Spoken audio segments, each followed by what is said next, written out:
эшләнмәләрен җәелдерүне, шушы кул эшләнмәләрен популярлаштыру өчен нәрсә кирәк дип уйлыйсыз? Сез менә рәссам буларак та, шулай ук һөнәрчелекне үстерүче кеше буларак та.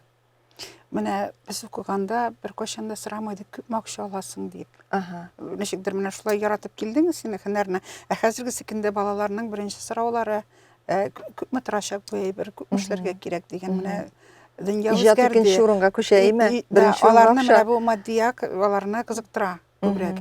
Әгәр син күрсәтсәң инде бу әйбернең ценасы шулай була, сатырга мөмкин, спрос була дип әйтсәң, аларга ул кызыграк.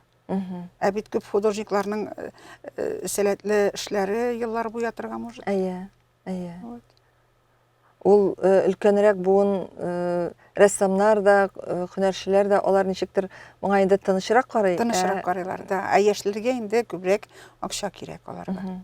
Менә шушы яшьләрне чынлап та төрле яктан кызыксындыру өчен ничек уйлыйсыз, нәрсә кирәк бүгенге көндә һөнәрчелекне алар килсен һөнәрчелеккә, алар дәвам итеп үстерсен өчен? Менә күбрәк күрсәтергә, иске әйберләрне чыгарырга, музейлар белән бергә эшләргә, китапларны яңадан яңартырга.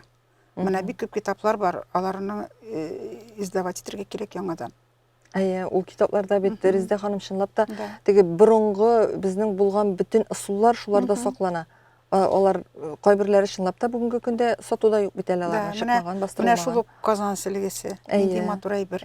Аның бик күп төрле менә вариантлар, аның бик күп. Без әле барсын да белеп бетермибез. Югалган алар барсы да, кая киткәннәр белмибез.